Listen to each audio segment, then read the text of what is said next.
out much of the fine sediment, and that fine sediment's really dangerous for just about all marine environments, and because it can carry such a long way and it can settle out. There's dugongs been sighted around here, and they rely on the grass, the seagrass, and if enough sediment goes out, that will be the end of the grass and the end of the dugongs, I guess. It's insane, isn't it? It's insane. I just love to be just an observer when the action. You can see why a graded driver would body criminal. The spin doctors for the council and the developers, and they say no rock falls, but where the hell did that come from? Eh? That's not natural. A natural feature. Yeah, and it's not the only one. Look, there's another one alongside it.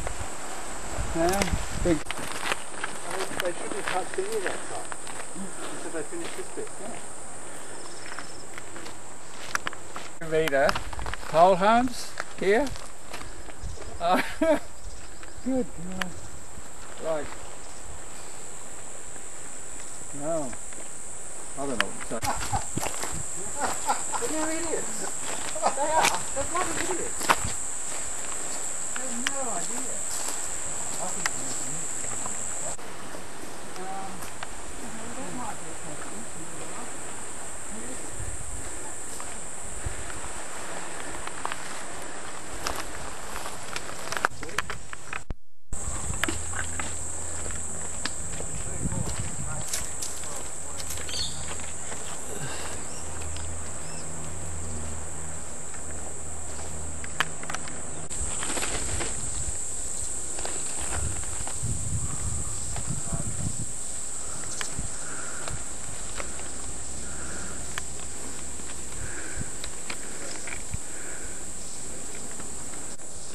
Okay, CEC have cleared out. They've abandoned this. I'm not surprised. But look at the rubbish they've left behind.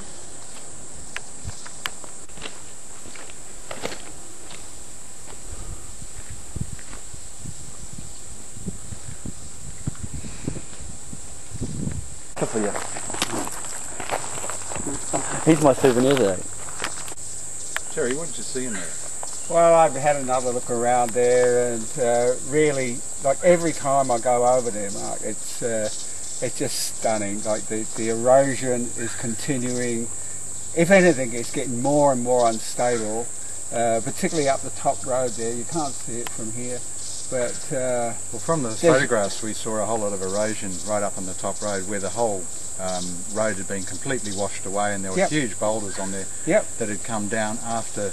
Obviously CEC had left. Yep. Is that true? Is that all still there? Oh yeah. Yeah. Oh yeah. There's every time I go up there, I see more rocks on the road or have come down. Yeah. Since I was last there, like a week before or something. So that's the erosion. That's the erosion. I guess coming down. So that's the feeding of the erosion, feeding of the sediment. Yeah. That's where it's all coming from. That top road. Mainly the top road is where I think the bulk of the sediment. But the whole place is eroding. So is it being caught at the bottom? Because I guess that's the thing. No, there's been attempts. And you're using the analogy, it's a bit like an oil filter. If you throw 10,000 gallons of oil through an oil filter, it doesn't work terribly well. That's right. We're seeing exactly that. Any filter has to be cleaned or replaced. And so can you actually physically see where the sediment is going through the fences into the water? Is there well, there's a spot. There's a spot down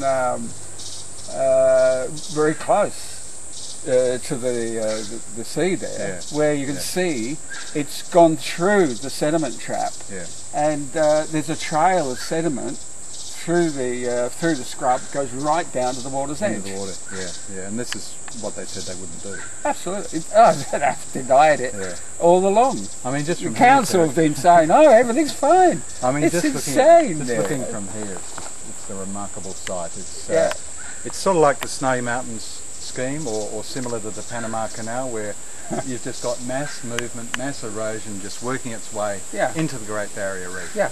It's remarkable. I'm dumbfounded just from the gate. I just can't imagine what it's like inside. Well, what you see from here is a fraction of what's really happening in it. And like, there's no security guards here, but until CEC left, they've had security guards on site.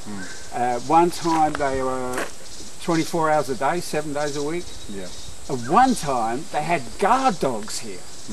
They had guards, you know, they said, oh, they were family pets or something. So they wouldn't. And I heard like it was, you wouldn't want your children to play with these. They wouldn't have run after any of the native animals. I mean, there are no native animals left here anyway, are there? Why not?